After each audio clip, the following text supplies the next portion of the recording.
Siempre creí que el matrimonio era una promesa de construir algo juntos, un pacto para protegernos mutuamente contra el mundo. Pero aquel martes de abril, cuando escuché a los padres de mi esposo llamarme una intrusa inútil, algo dentro de mí se quebró. Llevábamos 5 años casados, y durante todo ese tiempo había intentado encajar en la prestigiosa familia Montero, una de las más respetadas de Valencia. Me quedé paralizada detrás de la puerta entreabierta del despacho, sujetando la carpeta que iba a entregarle a mi suegro. Mi corazón latía tan fuerte que temí que pudieran oírlo. El sol de la tarde entraba por las ventanas, iluminando el lujoso mobiliario de la casa que nunca había sentido como mía. Lucía no es más que una aprovechada, dijo mi suegra, Carmen, con aquella voz suya tan melodiosa que siempre había usado para disimular sus palabras más crueles. Una maestra de escuela que vino a cazar a nuestro Alejandro. Nunca ha aportado nada a esta familia. Tienes razón, mamá, respondió mi esposo, y fue su voz la que me provocó un escalofrío. Fue un error casarme con ella. No entiende nuestro mundo, nuestras responsabilidades. Estaban hablando sobre la transferencia de todos los bienes familiares a mi cuñado, Pablo, el hijo predilecto que nunca había trabajado un día en su vida. Discutían con tal calma y seguridad, como si fuera obvio que yo no merecía ni una sola moneda de la fortuna que habían amasado con su empresa de construcción. Mi marido se unió a ellos, su voz más suave pero cómplice. Ella no cuestionará nada, murmuró Alejandro. No tiene el valor ni los conocimientos para enfrentarse a nosotros. Me alejé antes de que notaran mi presencia, caminando de vuelta a la habitación de invitados, donde me habían relegado desde que comenzaron las conversaciones sobre la herencia. Me senté al borde de la cama, mirando mi reflejo en el espejo del tocador. La mujer que me devolvía la mirada no era ninguna intrusa. Era arquitecta de su propia vida. Había luchado por su educación, por su carrera como maestra, por mantener su dignidad en un mundo que la despreciaba. Y no iba a permitir que nadie le arrebatara eso sin consecuencias. Mientras miraba mi reflejo, recordé cómo había conocido a Alejandro. Fue en una feria del libro en la plaza del ayuntamiento. Yo presentaba un proyecto de lectura para niños desfavorecidos, y él se acercó, encantador y aparentemente interesado en mi trabajo. Me cortejó con una intensidad que me deslumbró. Venía de un mundo diferente al mío. Yo, hija de un panadero del barrio del Carmen. Él, heredero de un imperio inmobiliario. Mi padre me había advertido: Lucía, esa gente no es como nosotros. Te mirarán siempre por encima del hombro. Pero yo, enamorada y llena de esperanza, le aseguré que el amor superaría cualquier diferencia. Qué ingenua había sido.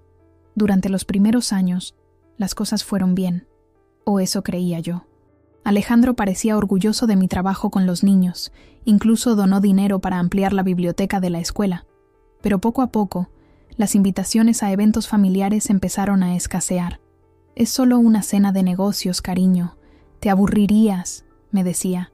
Y yo lo aceptaba, pensando que era su forma de protegerme. Cuando su padre, don Fernando Montero, enfermó hace 6 meses, todo cambió. De repente, las reuniones familiares se volvieron frecuentes, pero yo seguía siendo excluida. Son cosas de la empresa, me explicaba Alejandro con impaciencia. Y ahora entendía por qué. Estaban reorganizando el patrimonio familiar, asegurándose de que yo quedara fuera. Me levanté y abrí el pequeño joyero que guardaba en el cajón de la mesita. Saqué un papel doblado, el número de teléfono de mi tía Rosario. Ella había sido la única que me advirtió específicamente sobre los Montero. Conozco a esa familia desde hace años, sobrina. Han arruinado a media Valencia con sus negocios turbios. Ten cuidado. No le hice caso entonces, pero ahora su consejo resonaba en mi mente.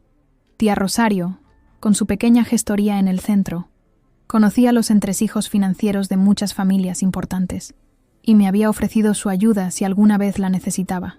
Miré por la ventana. El jardín de la mansión de los Montero se extendía frente a mí, con sus setos perfectamente recortados y sus fuentes ornamentales, todo tan hermoso y tan frío como la familia que lo poseía. Pensé en mi pequeño piso en el barrio de Ruzafa, que había mantenido contra la insistencia de Alejandro de venderlo. No tiene sentido conservarlo, Lucía. Nunca lo usamos, me decía. Ahora entendía que había sido mi único acto de rebeldía, y posiblemente mi salvación. Esa noche, Mientras cenábamos en el comedor principal bajo la imponente lámpara de cristal que había pertenecido a los abuelos de Alejandro, observé a mi familia política con nuevos ojos. Carmen, con su collar de perlas y su sonrisa tensa. Fernando, pálido pero autoritario incluso desde su silla de ruedas. Pablo, despreocupado y arrogante. Y Alejandro, mi marido, un extraño que había dormido a mi lado durante 5 años. «Lucía, estás muy callada», comentó Carmen con falsa preocupación. «¿Te encuentras bien?» «Perfectamente», respondí, esbozando una sonrisa que no llegó a mis ojos. «Solo estoy pensando en el futuro». Y mientras ellos brindaban con su caro coñac, planeando un futuro del que yo había sido excluida, yo también comenzaba a planear el mío. Un futuro en el que ya no sería la intrusa, sino la protagonista de mi propia historia. Esa misma noche, mientras la familia Montero seguía celebrando su victoria anticipada sobre copas de coñac, me escabullí hasta la terraza. El aire fresco de Valencia me ayudó a aclarar mis pensamientos. Las luces de la ciudad brillaban a lo lejos, recordándome que existía un mundo más allá de estas paredes opulentas. Saqué mi teléfono y marqué el número que había memorizado años atrás, cuando mi tía Rosario me aconsejó tener un plan de contingencia. Mis manos no temblaron. Mi voz no vaciló. Llamé a la señora Martínez, una abogada especializada en derecho mercantil que trabajaba en la gestoría de mi tía. «Lucía, ¿eres tú?» La voz de Isabel Martínez sonaba sorprendida. Eran casi las 11 de la noche. «Sí, Isabel. Lamento llamar tan tarde, pero ha llegado el momento de ejecutar el plan que preparamos». Hubo un breve silencio al otro lado de la línea. «¿Estás segura?» «Una vez que empecemos esto, no habrá vuelta atrás». «Nunca he estado más segura de nada en mi vida», respondí con una calma que me sorprendió a mí misma. Isabel no necesitó más explicaciones. Habíamos previsto esta situación hace 2 años, cuando empecé a notar los primeros signos de que algo no iba bien en mi matrimonio. Por aquel entonces, pensé que estaba siendo paranoica. Ahora me alegraba de haber escuchado mi intuición. «De acuerdo», dijo Isabel. «Mañana a primera hora presentaré los documentos. ¿Sigues teniendo acceso a la información que me mencionaste?» «Sí, todo está donde te dije. En el segundo cajón del escritorio de Fernando hay una carpeta azul con todos los contratos de la empresa familiar. Los he fotografiado página por página». «Perfecto. ¿Y los movimientos bancarios?» Alejandro sigue usando mi ordenador para consultar las cuentas. Tengo capturas de pantalla de todas las transferencias de los últimos 3 meses, incluidas las que han hecho a cuentas en Andorra. Isabel soltó un silbido bajo. «Eso será más que suficiente. ¿Y tú? ¿Estarás bien?» Miré hacia el comedor, donde mi familia política seguía conversando, ajena a lo que estaba por venir. «Lo estaré», respondí. «He aguantado esto demasiado tiempo. Mantente firme y actúa con normalidad. Te llamaré mañana cuando todo esté en marcha».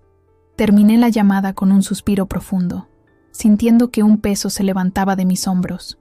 Durante años había intentado ser la esposa perfecta, la nuera comprensiva, ignorando las pequeñas humillaciones, las exclusiones sutiles.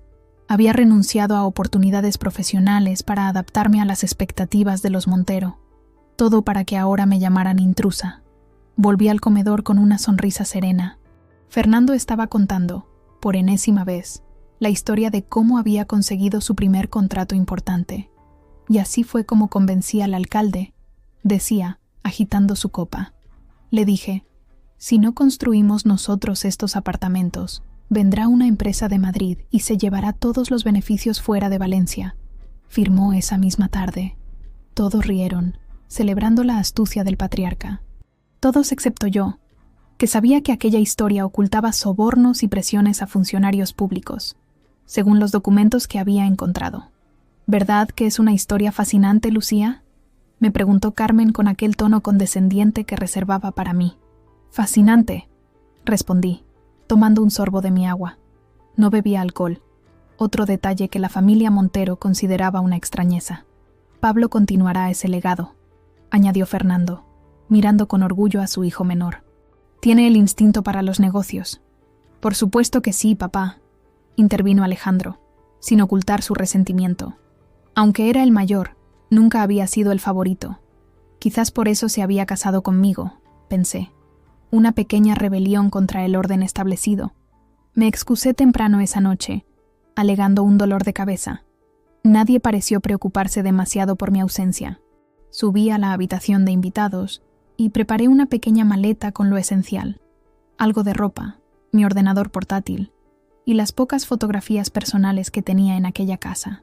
No me llevaría nada que pudiera considerarse propiedad de los Montero. Antes de acostarme, revisé mi correo electrónico. Había un mensaje de Elena, mi mejor amiga desde la infancia y directora del colegio donde yo enseñaba. «¿Cómo va todo con la familia de tu marido?», preguntaba. «¿Has pensado en lo que te comenté sobre la plaza de coordinadora pedagógica? Necesito tu respuesta pronto». Le respondí con decisión. «Cuenta conmigo para el puesto. Te explicaré todo cuando nos veamos». Apagué el ordenador y me tumbé en la cama, mirando al techo.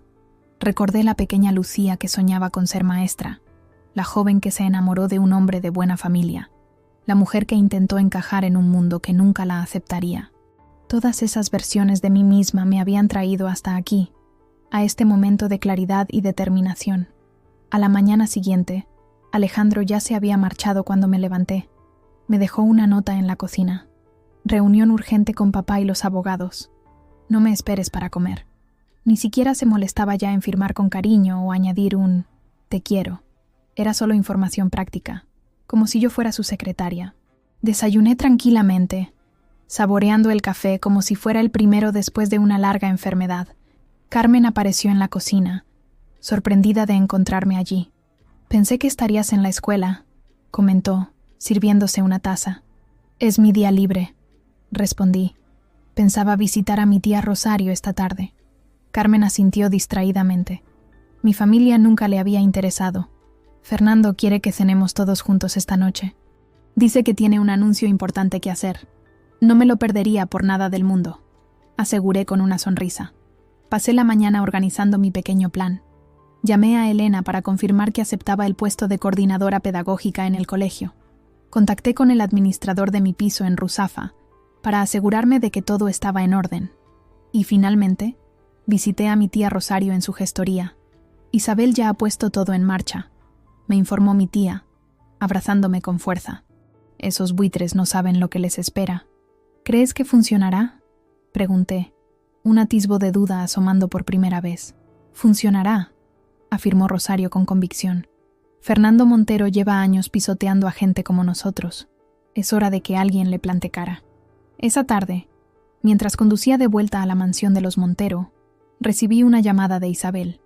«Está hecho», me dijo sin preámbulos. «Los documentos han sido presentados ante el juez. Las cuentas quedarán bloqueadas en cuestión de horas». «Gracias, Isabel», respondí, sintiendo una mezcla de alivio y aprensión. «Una cosa más, Lucía. Cuando todo esto explote, vendrán a por ti con todo lo que tengan. Estarán furiosos». «Lo sé», dije. «Estoy preparada». Y lo estaba. Durante años había sido la sombra discreta que observaba, escuchaba y aprendía. Sabía más sobre los negocios de los Montero que el propio Alejandro, quien siempre había estado más interesado en gastar el dinero familiar que en entender cómo se generaba. Cuando llegué a la mansión, me sorprendió el silencio. Normalmente a esa hora Carmen estaría dando órdenes a la asistenta, o Fernando estaría viendo las noticias en el salón. Pero la casa parecía vacía. Los encontré en el despacho. Fernando, Carmen, Pablo y Alejandro, todos reunidos alrededor del escritorio con expresiones tensas. Cuando entré, levantaron la vista como si hubieran visto un fantasma. «¿Qué está pasando?», pregunté con fingida inocencia. «Nada que te concierna», respondió Fernando secamente. «Asuntos familiares». «Entiendo», dije, dándome la vuelta para salir. «Os dejo trabajar, entonces». «Espera», me detuvo Alejandro. Su voz sonaba extraña, casi suplicante. ¿Has hablado con alguien sobre nuestros negocios últimamente?» Lo miré directamente a los ojos. Aquellos ojos que una vez me habían parecido sinceros y ahora veía llenos de cálculo. «¿Por qué lo preguntas?», respondí con otra pregunta. «Por nada», intervino Pablo rápidamente. «Solo curiosidad». Salí del despacho con paso tranquilo, pero por dentro mi corazón latía acelerado. Ya había comenzado. Los primeros temblores del terremoto que estaba a punto de sacudir los cimientos de la familia Montero. 2 días después, llegaron los primeros efectos visibles de mi plan.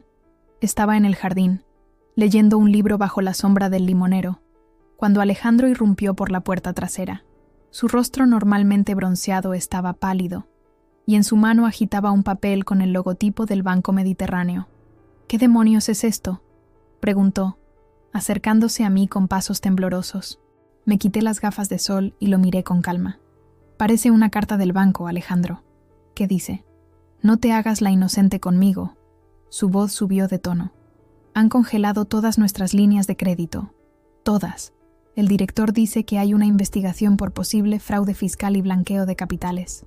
Me encogí de hombros ligeramente. «Qué extraño. Seguro que es un malentendido». Alejandro me miró fijamente, como si intentara ver dentro de mi cabeza. Por primera vez en mucho tiempo, sentí que realmente me estaba viendo. No como la esposa decorativa o la intrusa inútil, sino como alguien a quien temer. «¿Tienes algo que ver con esto?». Su pregunta fue casi un susurro. Antes de que pudiera responder, oímos el ruido de un coche entrando a toda velocidad en el camino de la entrada. Segundos después, Fernando Montero apareció en el jardín, empujando su silla de ruedas con una fuerza que no le había visto en meses. Su rostro estaba congestionado por la ira. «Alejandro», gritó, «tenemos que hablar ahora mismo. La constructora está paralizada. Hacienda ha presentado una denuncia». Me miró como si acabara de notar mi presencia. «¿Y tú? Será mejor que no estorbes. Esto es un asunto familiar serio». Me levanté con tranquilidad, recogiendo mi libro. «Por supuesto, don Fernando, los dejaré solos». Mientras me alejaba hacia la casa, podía sentir sus miradas clavadas en mi espalda. La semilla de la duda ya estaba plantada, pero aún no me relacionaban directamente con lo que estaba ocurriendo. Eso cambiaría pronto. En la cocina, Pilar, la asistenta que llevaba décadas trabajando para los Montero, preparaba la comida con movimientos nerviosos. «Señorita Lucía», me dijo en voz baja, «¿sabe qué está pasando? El señor Fernando ha despedido a 3 empleados de la oficina esta mañana. Dice que hay traidores en la empresa». «No tengo idea, Pilar», respondí, sirviéndome un vaso de agua. «Pero no te preocupes por tu trabajo. Pase lo que pase, yo me aseguraré de que estés bien». Pilar me miró con sorpresa. Nunca habíamos sido cercanas. Ella siempre había mostrado más lealtad a Carmen que a mí, pero a diferencia de los Montero, yo nunca la había tratado como a una sirvienta sin valor. «Gracias, señorita», murmuró, volviendo a su tarea. El teléfono de la casa no dejó de sonar durante toda la tarde. Desde mi habitación, podía escuchar fragmentos de conversaciones tensas. «¿Cómo que retirado la inversión? Exijo hablar con el director ahora mismo». «Eso es imposible. Esos documentos estaban seguros». Cerca de las 7, recibí un mensaje de Isabel. «Fase 2 completada. La denuncia está oficialmente admitida a trámite. Prepárate para la tormenta». No tuve que esperar mucho. Durante la cena, a la que solo asistimos Carmen, Pablo y yo, Alejandro y Fernando seguían encerrados en el despacho con los abogados. El ambiente era tan tenso que se podía cortar con cuchillo. «Pablo», dijo Carmen finalmente, rompiendo el silencio, «tu padre quiere que mañana viajes a Andorra. Hay que retirar ciertos documentos de la caja fuerte». Pablo asintió, evitando mirarme. «Ya me lo ha dicho. Saldré a primera hora». «No creo que eso sea posible», comenté, sirviéndome un poco más de ensalada. Ambos me miraron como si hubiera pronunciado una blasfemia. «¿Qué quieres decir?», preguntó Carmen con frialdad. «Bueno, tengo entendido que la Guardia Civil está investigando todas las conexiones de la constructora Montero con entidades bancarias en paraísos fiscales. Sería una pena que Pablo se viera involucrado en algo así, ¿no crees?». Pablo dejó caer su tenedor. «¿Cómo sabes tú eso?». Sonreí ligeramente. «Las paredes de esta casa son muy delgadas, y yo llevo años siendo invisible para vosotros. Es sorprendente lo que una puede aprender cuando nadie nota su presencia». Carmen se puso de pie tan bruscamente que su silla cayó hacia atrás. Tú estás detrás de todo esto». «Carmen, por favor», respondí con calma. «¿Qué podría hacer yo, una simple maestra de escuela, contra el poderoso Imperio Montero? Según tus propias palabras, soy solo una intrusa inútil». Su rostro se contrajo en una mueca de odio puro. «Siempre supe que eras una víbora. Alejandro nunca debió casarse contigo. En eso estamos de acuerdo, concedí, limpiándome los labios con la servilleta y levantándome. Si me disculpáis, ha sido un día largo. Esa noche, mientras preparaba mi maleta para marcharme definitivamente, escuché gritos provenientes del despacho. La voz de Fernando dominaba sobre las demás, llena de furia y desesperación. Por un momento, sentí una punzada de culpabilidad, pero recordé todas las veces que me habían humillado, todas las conversaciones que cesaban cuando yo entraba en una habitación, todas las decisiones tomadas sin considerarme parte de la familia. Mi teléfono vibró con un nuevo mensaje. Era de Elena. Todo listo en el colegio. Tu despacho te espera.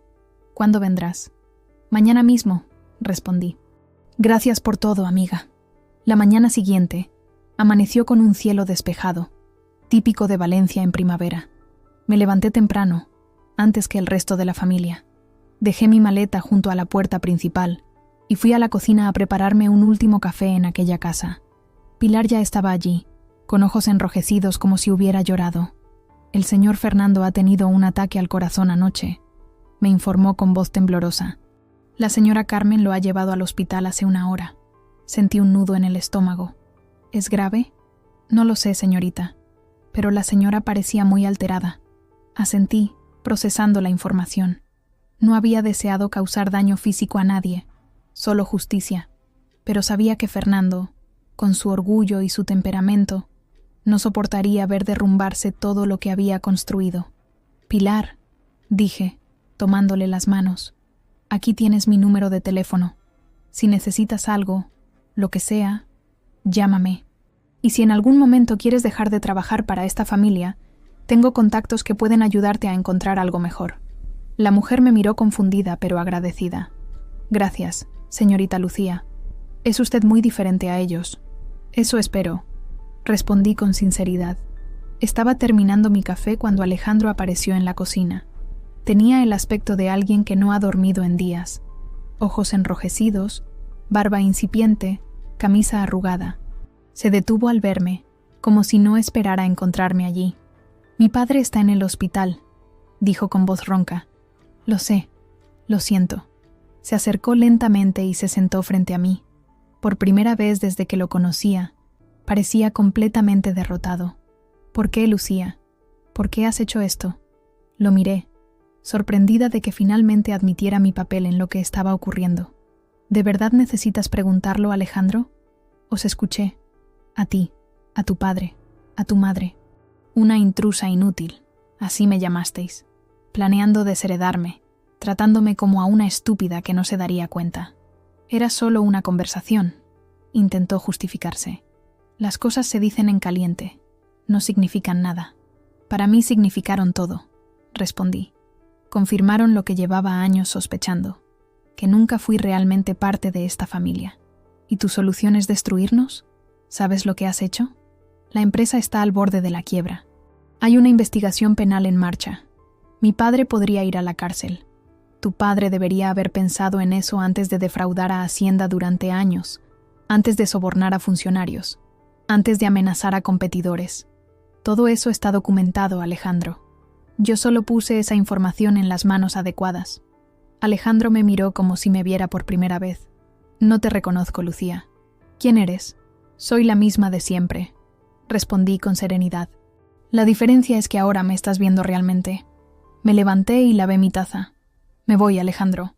Mi abogada se pondrá en contacto contigo para los trámites del divorcio. ¿Divorcio?, repitió, como si la palabra fuera extraña en su boca. Por supuesto. Nuestro matrimonio terminó en el momento en que te oí conspirar contra mí con tu familia. Se pasó las manos por el pelo, un gesto desesperado. Podemos arreglarlo, Lucía. Podemos empezar de nuevo, lejos de mi familia si es necesario. Ahora que lo has perdido todo, ¿quieres empezar de nuevo conmigo? Negué con la cabeza. No, Alejandro.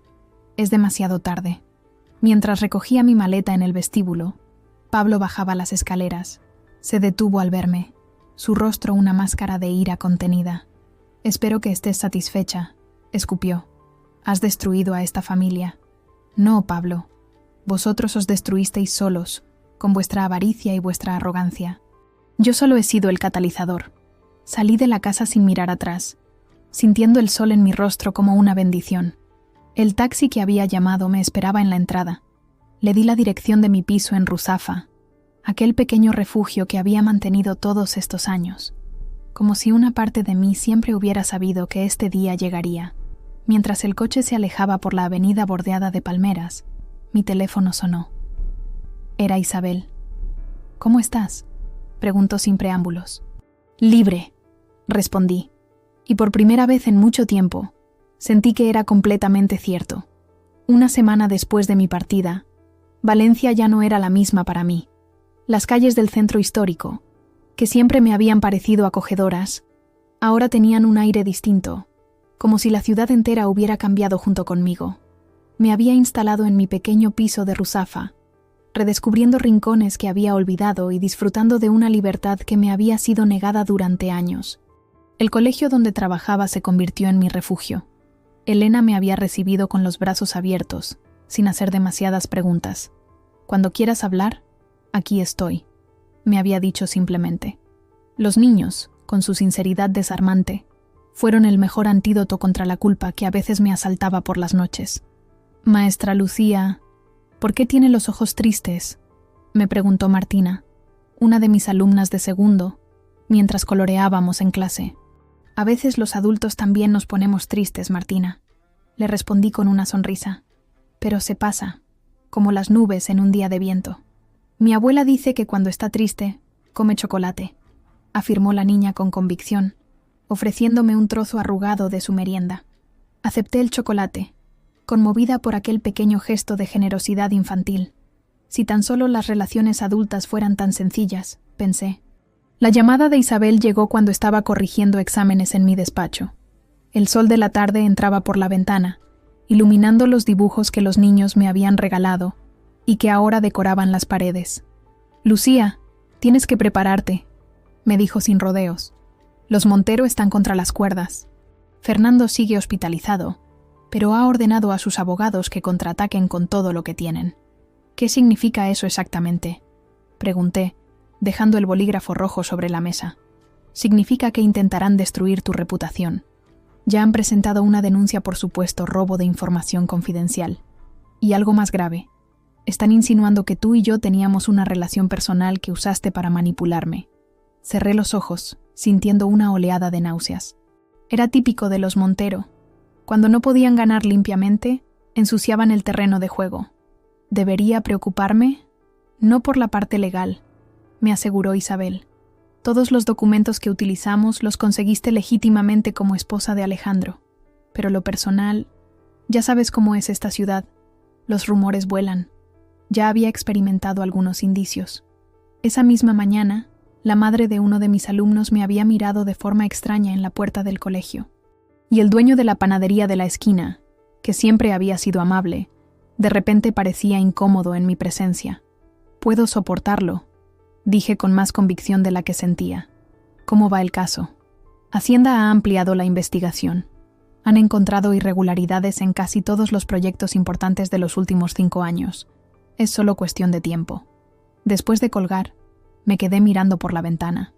El patio del colegio estaba vacío. Los niños se habían marchado horas atrás. Me pregunté si había ido demasiado lejos, si la venganza que había orquestado era proporcional al daño que me habían hecho los Montero. Pero entonces recordaba las palabras de Carmen. Intrusa inútil. La forma en que Fernando me miraba, como si fuera invisible. La complicidad de Alejandro en todo aquel desprecio. Y mi determinación se fortalecía. Esa noche, mientras preparaba una sencilla tortilla para cenar, alguien llamó a mi puerta. No esperaba visitas. Miré por la mirilla y sentí que el corazón me daba un vuelco. Era Pablo. Dudé antes de abrir. Pablo siempre había sido el más volátil de los Montero, capaz de encanto o de furia a partes iguales. Finalmente, abrí la puerta pero me mantuve en el umbral, bloqueando la entrada. «¿Qué quieres, Pablo?». Su aspecto me sorprendió.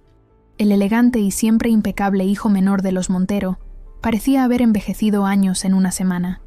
Tenía barba de varios días y unas profundas ojeras marcaban sus ojos. «Necesito hablar contigo, Lucía. Por favor». Algo en su tono, desprovisto de la habitual arrogancia, me hizo ceder.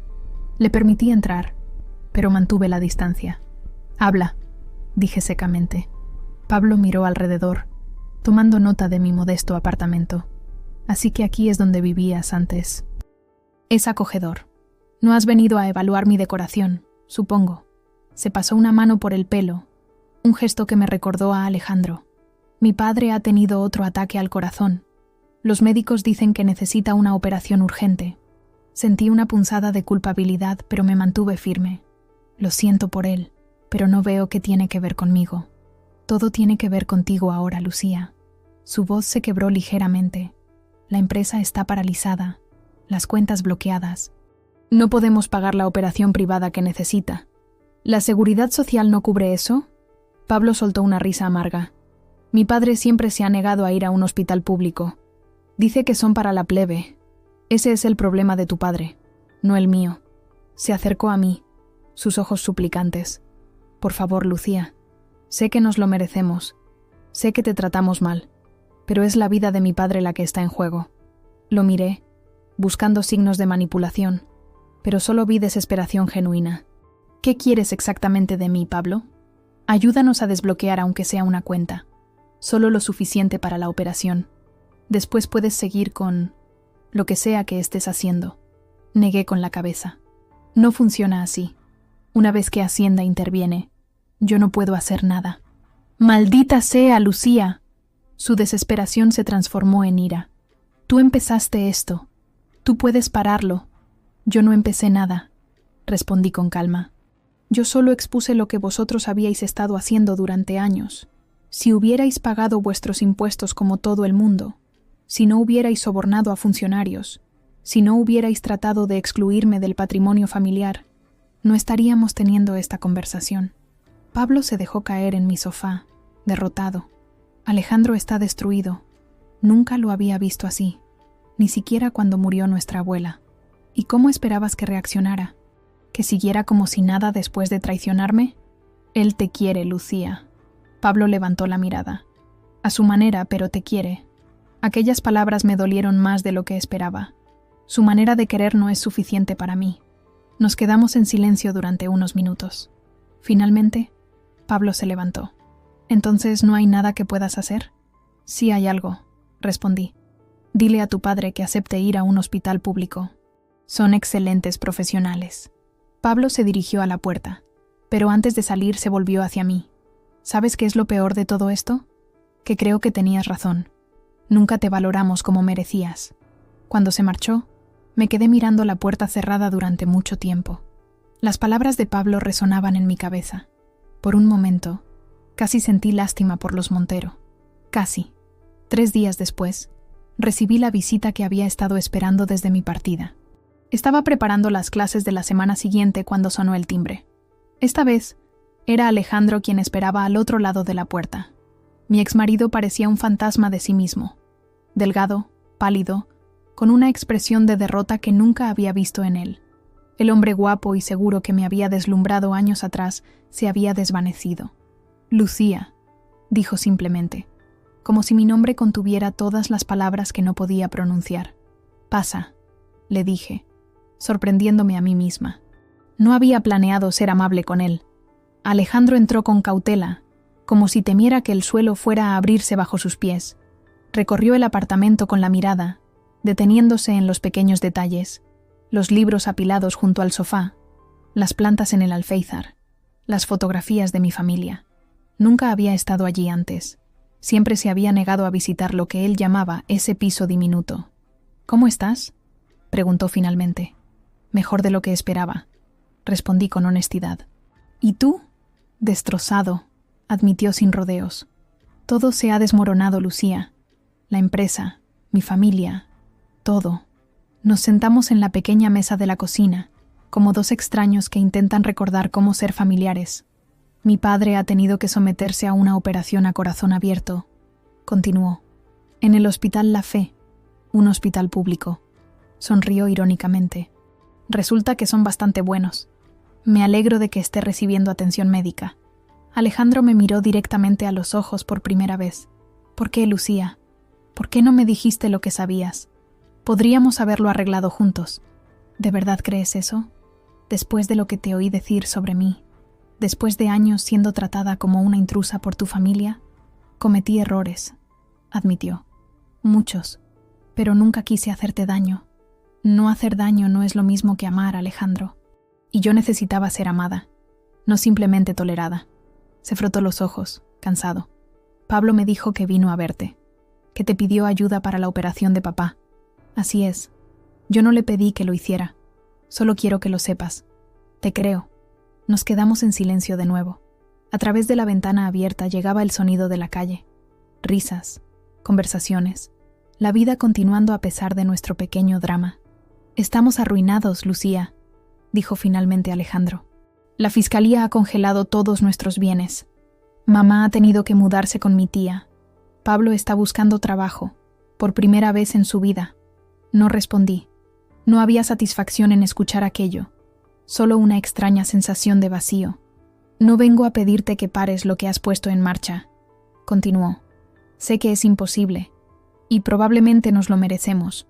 Solo quería verte, hablar contigo una última vez.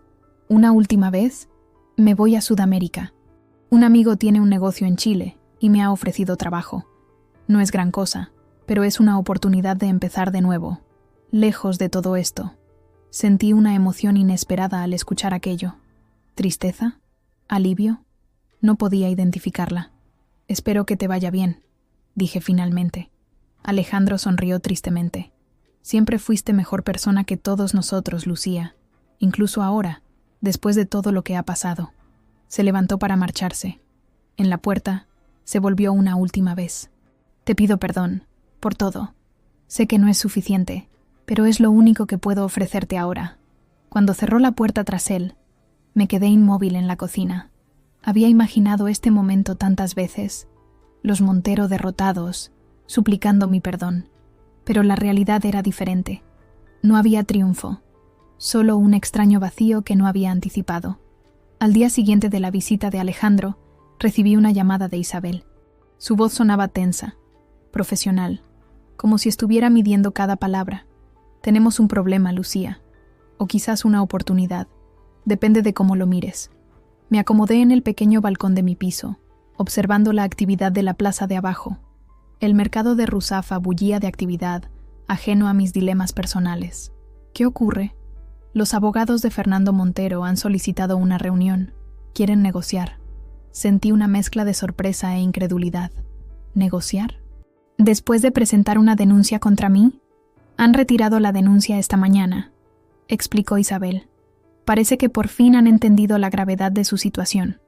La Fiscalía tiene suficientes pruebas para procesar a Fernando por fraude fiscal, cohecho y falsificación de documentos. Estamos hablando de una posible pena de cárcel de más de 10 años. Fernando tiene casi 70 años, murmuré, más para mí misma que para Isabel. No sobreviviría a una década en prisión. Exactamente. Y creo que por fin lo ha entendido. Su abogado, Martín Salas, me ha dicho que Fernando está dispuesto a hacer lo que sea necesario para llegar a un acuerdo. ¿Qué tipo de acuerdo? Eso depende de ti, Lucía. Tú iniciaste esto. Tú decides hasta dónde quieres llegar. Me quedé en silencio, contemplando las implicaciones. Cuando puse en marcha mi plan, solo pensaba en la justicia, en hacerles pagar por su desprecio. Nunca consideré realmente qué pasaría después, qué haría cuando los tuviera a mi merced. ¿Cuándo quieren reunirse? Mañana, si es posible, en mi despacho. ¿Quién asistirá? Por su parte, Fernando ha pedido que estén todos. Él mismo, Carmen, Pablo y Alejandro. Quiere que sea una reunión familiar completa. Diles que allí estaré, respondí, sintiendo cómo se aceleraba mi pulso. Esa noche apenas dormí. Mi mente repasaba una y otra vez los posibles escenarios para la reunión del día siguiente. ¿Qué quería exactamente de los Montero? ¿Venganza? ¿Justicia? ¿Reconocimiento? Ya no estaba segura. Llamé a mi tía Rosario para pedirle consejo. A sus 70 años, había visto lo suficiente de la vida como para tener una perspectiva que yo valoraba. El problema con la venganza, sobrina, me dijo con su característica franqueza, es que puede consumirte si no sabes cuándo parar. Consigue lo que necesitas para seguir adelante, no lo que crees que merecen. Sus palabras me acompañaron al día siguiente, mientras me dirigía al despacho de Isabel en el centro de Valencia. Había elegido cuidadosamente mi atuendo, un traje sastre azul marino, profesional, pero no ostentoso. Quería que los Montero me vieran como una igual, no como la mujer insegura que habían menospreciado durante años. Isabel me recibió en la entrada de su edificio, un antiguo palacete reformado en la calle Colón. «Están todos arriba», me informó. «Fernando ha venido directamente desde el hospital. Aún se está recuperando de la operación». «¿Cómo se ven?» «Como personas que han perdido todo excepto su orgullo», respondió Isabel. «Y están a punto de perder eso también». El despacho de Isabel ocupaba toda la planta superior. A través de las puertas de cristal de la sala de reuniones, vi a la familia Montero esperando. Fernando, notablemente más delgado, sentado con la ayuda de un bastón. Carmen, rígida y pálida. Pablo, nervioso, tamborileando con los dedos sobre la mesa. Y Alejandro, con la mirada perdida en algún punto de la pared. Cuando entramos, todos se giraron hacia mí.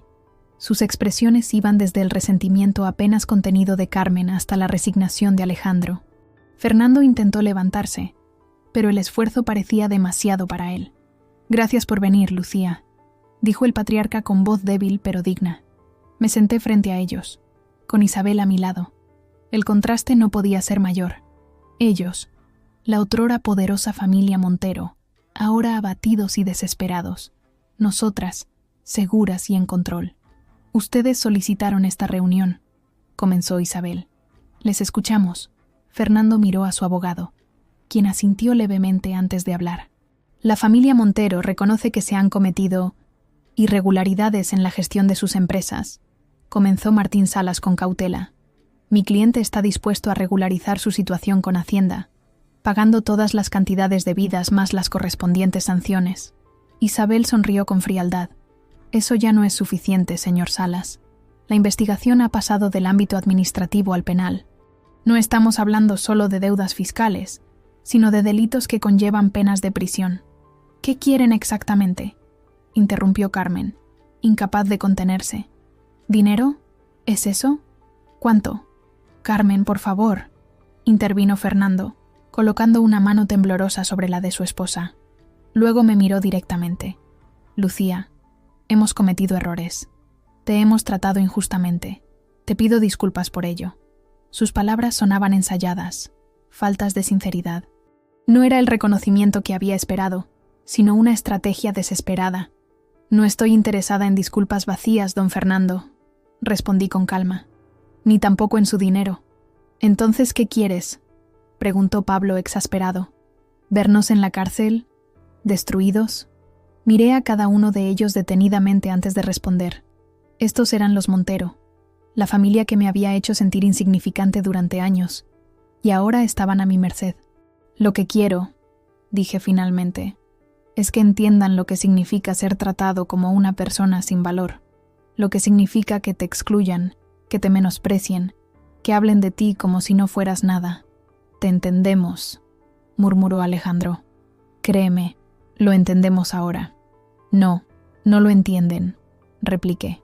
«Ustedes tienen miedo de perder su libertad, su estatus, su dinero, pero siguen siendo los Montero.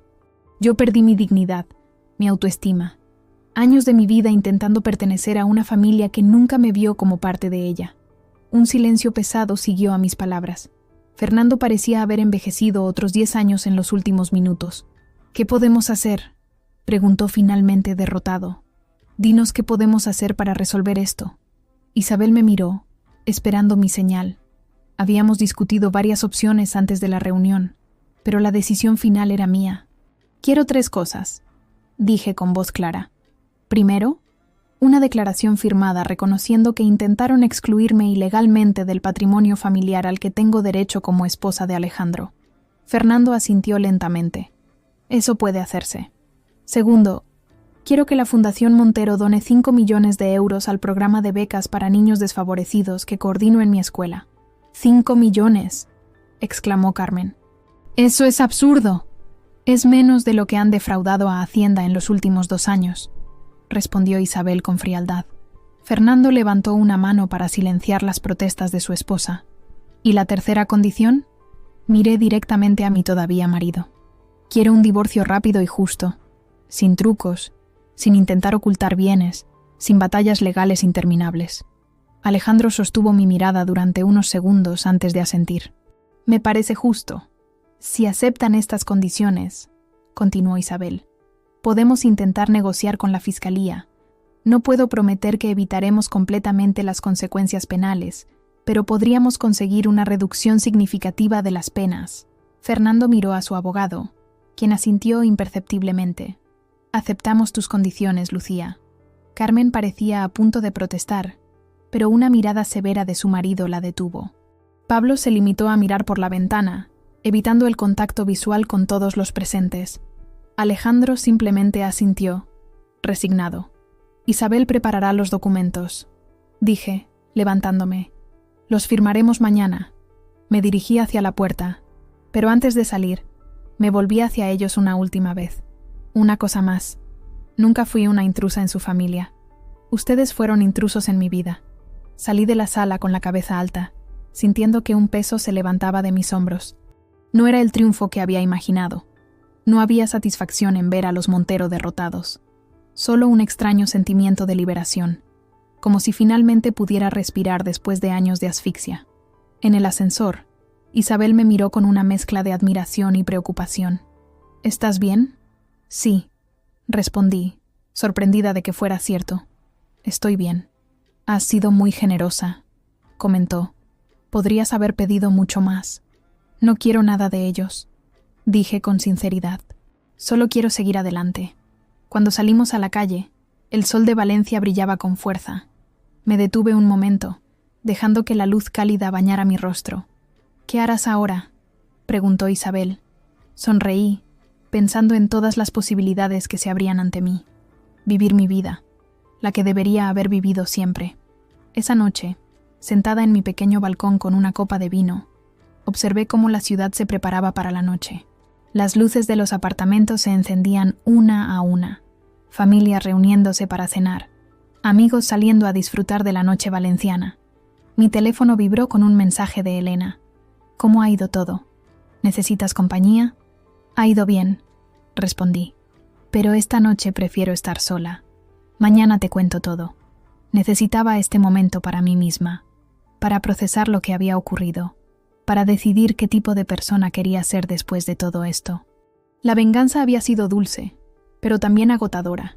No quería convertirme en alguien consumido por el resentimiento, como Carmen Montero. Mi padre siempre decía que el verdadero carácter de una persona se revela no cuando está sufriendo, sino cuando tiene poder sobre otros. Hoy había tenido ese poder, y había elegido la misericordia sobre la venganza total, no por los Montero, sino por mí misma. Mientras las estrellas aparecían lentamente en el cielo nocturno, me prometí que esta sería la última noche que dedicaría a pensar en ellos. Mañana comenzaría verdaderamente mi nueva vida, libre del apellido Montero y de todo lo que representaba. 6 meses después, Valencia ardía bajo el sol de agosto. Los turistas inundaban las calles del centro histórico, buscando refugio en la sombra de las terrazas, mientras los valencianos huíamos hacia las playas o nos encerrábamos en casas con persianas bajadas y ventiladores a toda potencia. Yo había encontrado mi propio refugio en la biblioteca del colegio, ahora vacía durante las vacaciones de verano. El aire acondicionado zumbaba suavemente mientras revisaba el programa para el próximo curso. Mi primer año como coordinadora pedagógica había sido intenso pero satisfactorio. El dinero de la Fundación Montero, ahora rebautizada como Fundación Nuevos Caminos para evitar las connotaciones negativas del apellido, había permitido poner en marcha programas que antes parecían sueños imposibles. ¿Trabajando en vacaciones, Lucía? La voz de Elena me sobresaltó. Solo unos ajustes finales, respondí, apartando la vista de la pantalla del ordenador. ¿Qué haces tú aquí? Pensé que estarías en Denia con tu familia. Volvimos ayer. Los niños estaban insoportables con el calor. Se sentó frente a mí, estudiándome con atención. ¿Te ves bien? Diferente. Sonreí. No era la primera vez que me lo decían en los últimos meses. Me siento diferente. ¿Has sabido algo de... ellos? Preguntó con cautela. No necesitaba especificar a quiénes se refería. Aunque había intentado mantener mi vida privada separada del trabajo, Elena había estado a mi lado durante todo el proceso. Fernando murió hace 2 semanas, respondí, sorprendiéndome de lo distante que sonaba mi propia voz al hablar de ello. Me enteré por el periódico. Lo siento, dijo Elena, aunque ambas sabíamos que era solo una formalidad. Yo también, supongo. Me encogí de hombros. No fui al funeral, si es lo que te estás preguntando. No se me ocurriría preguntarte eso. Sonrió. ¿Y los demás? Carmen se ha mudado a Madrid, con su hermana. Pablo encontró trabajo en una inmobiliaria. Ironías de la vida. Y Alejandro... Hice una pausa, sintiendo una punzada inesperada. Alejandro sigue en Chile, según tengo entendido. Elena asintió, sin presionar más. Después de un momento, cambió de tema. ¿Has visto las solicitudes para las becas de este año? Tenemos el triple que el curso pasado. Pasamos la siguiente hora discutiendo planes para el nuevo curso. Y cuando Elena se marchó, me quedé pensando en cómo había cambiado mi vida en tan poco tiempo. El divorcio se había finalizado sin problemas, tal como habían prometido los Montero. Isabel se había asegurado de que recibiera la parte del patrimonio que me correspondía legalmente, aunque gran parte de la fortuna familiar se había esfumado en multas, sanciones y restituciones. No me importaba. El dinero nunca había sido mi motivación. Lo que realmente valoraba era mi libertad recuperada, mi dignidad restaurada. Al salir del colegio, el calor me golpeó como una pared.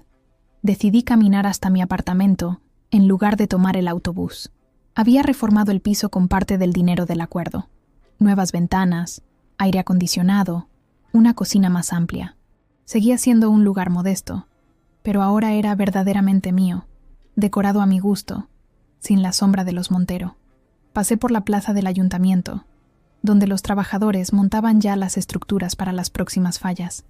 A pesar del calor, Valencia nunca se detenía completamente. Siempre había vida, siempre había movimiento. Mi teléfono sonó. Era un número desconocido. «¿Diga?», contesté, deteniéndome bajo la sombra de un árbol. «¿Lucía?» «Soy yo, Pilar». La voz de la antigua asistenta de los Montero me transportó inmediatamente al pasado. «Pilar, qué sorpresa. ¿Cómo estás?» «Bien, gracias a ti». Su voz sonaba emocionada. «Quería agradecerte personalmente. El trabajo en la residencia de ancianos es mucho mejor que lo que tenía con los Montero. Mejores horarios, mejor sueldo, y los residentes son encantadores». Sonreí. Una de mis primeras acciones tras el acuerdo con los Montero había sido asegurarme de que Pilar encontrara un trabajo digno. Después de décadas de servicio mal pagado, se lo merecía. «Me alegro mucho, Pilar. Te lo mereces». Hubo un breve silencio al otro lado de la línea. «Hay algo más, Lucía. No sé si debería decírtelo, pero creo que deberías saberlo». «¿Qué ocurre?» «Alejandro ha vuelto a Valencia. Lo vi ayer en el mercado central». Sentí que mi corazón daba un vuelco, pero mantuve la voz firme. «Gracias por avisarme, Pilar, pero no te preocupes, eso ya no me afecta». Después de colgar, me quedé inmóvil unos minutos, asimilando la noticia. ¿Alejandro de vuelta en Valencia? ¿Por qué? ¿Para qué? Habían pasado 6 meses desde nuestro último encuentro, cuando firmamos los papeles del divorcio en presencia de los abogados.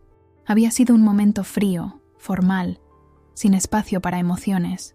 Decidí no darle más vueltas. Valencia era una ciudad lo suficientemente grande como para que 2 personas pudieran vivir en ella sin cruzarse nunca. Y si nos encontrábamos, ¿qué importaba? Ya no tenía poder sobre mí. Esa noche, mientras cenaba en mi balcón disfrutando de la leve brisa que por fin aliviaba el calor del día, pensé en todo el camino recorrido, en la Lucía que había sido, en la que era ahora, en la que quería ser. El timbre sonó, interrumpiendo mis pensamientos. No esperaba visitas. Bajé con cierta cautela y pregunté quién era antes de abrir. «Soy yo, Lucía. Alejandro». Mi primer impulso fue no abrir, fingir que no estaba. Pero entonces me di cuenta de que eso sería un acto de miedo. Y yo ya no tenía miedo de Alejandro Montero. Abrí la puerta. Allí estaba él, más delgado, más bronceado, con el pelo más largo de lo que nunca le había visto. Vestía de manera sencilla, vaqueros y una camisa blanca, tan diferente de los trajes caros que solía llevar. «Hola, Lucía», dijo suavemente. «Siento presentarme así, sin avisar». ¿Qué quieres, Alejandro? Pregunté directamente. Solo hablar, si me lo permites. 5 minutos. Lo evalué durante unos segundos antes de apartarme para dejarlo entrar. Subimos en silencio hasta mi apartamento. Alejandro lo recorrió con la mirada, notando los cambios. «Te queda bien», comentó. «Siempre tuviste buen gusto». «Gracias. ¿De qué querías hablar?» Alejandro se sentó en el sofá, visiblemente incómodo.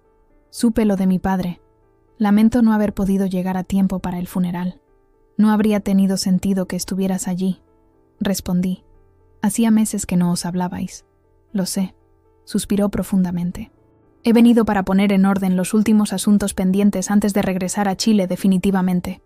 ¿Y yo soy uno de esos asuntos pendientes? No pude evitar el tono irónico. No, tú nunca fuiste un asunto. Me miró con intensidad. Quería verte una última vez. Decirte que tenías razón en todo. Sobre mi familia, sobre mí, sobre lo que te hicimos. No necesito tu validación, Alejandro. Hace tiempo que sé que tenía razón. Lo sé. No lo hago por ti, sino por mí. Se inclinó hacia adelante, con los codos apoyados en las rodillas. Estos meses en Chile me han dado perspectiva. Trabajar por primera vez en mi vida, vivir de forma sencilla, me ha cambiado. Lo observé con atención, buscando signos de falsedad, pero parecía sincero. El Alejandro que conocí nunca habría admitido sus errores de esta manera. Me alegro por ti, dije finalmente. Todo el mundo merece una segunda oportunidad. ¿Incluso yo? Sonrió ligeramente. Después de todo lo que te hice pasar, especialmente tú, eras tan prisionero de tu familia como yo, a tu manera. Se quedó en silencio un momento, sorprendido por mi respuesta. Siempre fuiste más sabia que yo, Lucía. No es sabiduría, es supervivencia. Alejandro se levantó, acercándose a la ventana. La noche había caído sobre Valencia, y las luces de la ciudad brillaban a lo lejos. ¿Eres feliz, Lucía?, preguntó de repente. La pregunta me tomó por sorpresa. Estoy en paz, respondí tras una pausa. Creo que es más importante que ser feliz. Tienes razón. Como siempre, se volvió hacia mí. Mi vuelo sale mañana. Solo quería despedirme adecuadamente esta vez. Te deseo lo mejor, Alejandro. De verdad. Y yo a ti. Caminó hacia la puerta, pero se detuvo antes de salir. ¿Sabes qué es lo más irónico? Que después de todo lo ocurrido, creo que por fin te veo realmente. La verdadera Lucía, no la que yo quería que fueras. A veces necesitamos perder algo para valorarlo, respondí. O a alguien, añadió suavemente. Cuando la puerta se cerró tras él, me quedé contemplando el espacio vacío. No sentía tristeza, ni nostalgia, ni rabia, solo una extraña sensación de cierre, como si el último capítulo de un libro finalmente hubiera llegado a su fin. Volví al balcón, a mi cena abandonada, a la noche valenciana. Mañana Alejandro estaría en un avión rumbo a Chile, y yo seguiría aquí, construyendo mi vida ladrillo a ladrillo.